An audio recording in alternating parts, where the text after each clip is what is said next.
बिजनौर लोकसभा चुनाव 2024 प्रथम चरण के नामांकन की प्रक्रिया शुरू हो चुकी है। बिजनौर जिले की नगीना और बिजनौर दोनों सीटों पर कल किसी भी प्रत्याशी ने नामांकन नहीं कराया था।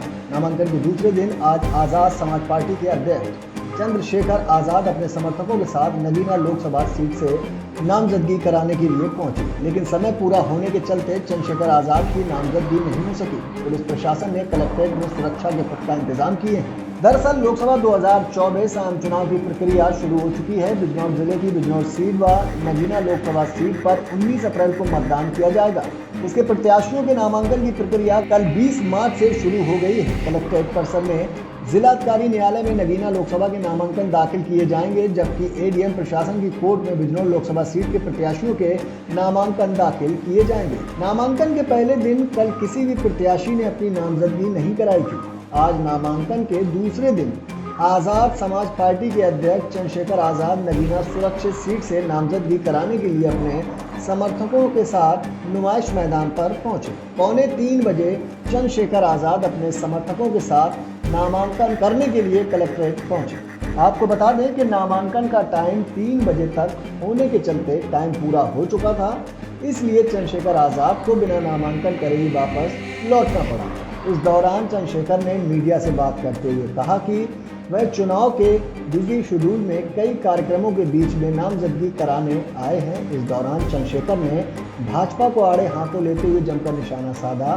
चंद्रशेखर ने कहा कि लोगों में मेरे प्रति लोगों में उत्साह का माहौल है, मेरा किसी से कोई मुकाबला नहीं है, मुझे जनता का भरपूर समर्थन मिल रहा है। अब तो लोगों ने जिन्हें वोट दिया है वह ढूंढे नहीं मिले। चंद्रशेखर एक ऐसा व्यक्ति है जो बिना बुलाए लोगों की मदद करने पहुंचता है। नगीना की जनता जो है उसने लड़ने वाले लोगों को मौका दिया। इस जनता ने जिनको मौका दिया वो प्रदेश में मुख्यमंत्री और सेंट्रल मिनिस्टर भी बने। जनता ने तो सबकी मदद की, लेकिन जनता की मदद किसने नहीं की। आज भी आप क्षेत्र में जाकर देखो, इतने बुरे हाल हैं, जनता परेशान है। आप कोई गांव ऐसा नहीं जिसमें 70% मकान ऐसे ना हो जिन पे प्लस्तर भी ना हो। लोगों के पास रोजगार नहीं है, पढ़े लिखे नौजवान बेरोजगार घूम रहे हैं। बिजनौर एक ऐसा जिला है, देश भर में आप चले जाओ, हर शहर में आपको बिजनौर का आदमी मिलेगा, क्योंकि यहाँ रोजगार की उपयुक्त व्यवस्था नहीं है। घर चलाने के लिए छोटे मोटे रोजगार, मेहनत मजदूरी करनी पड़ती है। सरकार की योजनाओं का जो लाभ है वो भी पात्र व्यक्तियों तक नहीं पहुँच रहा, क्योंकि सरकार में बैठे लोग नाइंसाफ़ी कर रहे हैं।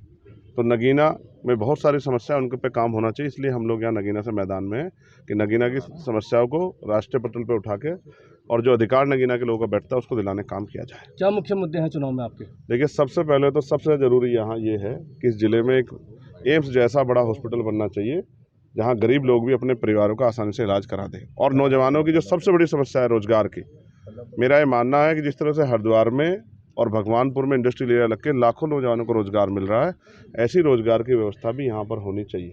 किसानों को उनकी फसल के दाम मिले, आवारा पशुओं से किसानों को निजात मिले, और कुटीर उद्योग लग के महिलाओं को, बहनों को घर में रोजगार मिले। अच्छे स्कूल कॉलेज यूनिवर्सिटियाँ बने जिससे कि बेटियों को भी पढ़ने के लिए आसान हो। तमाम तरह की वो बुनियादी ज़रूरतें जो उनको मिलनी चाहिए, सड़कें, पानी, बिजली, उस पर काम हो। आज तो जनता महंगाई कमर तोड़ रही है और आमदनी बढ़ नहीं रही है। जिस तरह से आप देख रहे हैं, पेट्रोल के दाम, खाद्य पदार्थों के दाम, डीजल के दाम, गैस के दाम, बिजली के दाम, तमाम तरह से महंगाई कमर तोड़ रही है। वैसी कोई भी ज़रूरत की जो चीज़ें हैं उस पर सरकार ने कोई बुनियादी काम नहीं किया। क्या कारण रहा कि आप इंडिया गठबंधन में शामिल नहीं हुए? भाई ये मेरे मन में तो, मेरे उसमें हाथ में तो नहीं था। मैंने तो सबसे कहा था भाई कि आप लोग मिलकर लड़ेंगे, भाजपा को रोक देंगे, और जो हमने देश भर में संघर्ष करके होते हैं, हम तो कुर्बानी देने के लिए तैयार थे कि हम बहुत सारी सीटें लड़के नगीना में फोकस करके, और जो आज देश बचाने की लड़ाई चल रही है उसमें सब लोगों का साथ देंगे। खैर, मेरा ये मानना है कि आदमी संघर्ष में अकेला ही होता है, सफलता में सब लोग साथ होते हैं। आज तो हम और हमारे साथी बीमार में आज़ाद समाज पार्टी के यहाँ मेहनत कर रहे हैं, और बहुत सारे लोग हैं जो लोग हमें लगातार मदद कर रहे हैं। उनकी मदद से आज़ाद समाज पार्टी यहाँ आज चुनाव को बहुत मजबूती से तैयार कर चुकी है। चंद्रशेखर जी, अभी आप नामांकन दाखिल करने गए थे, क्या कारण रहा वापसी हो गई नामांकन में? देखिए सर, ऐसा है, हम तो अपनी बहुत सारी इच्छाओं को पूरी करना चाहते हैं, लेकिन वो इच्छा पूरी नहीं होती, क्योंकि अब सरकारी तंत्र आप जानते हैं।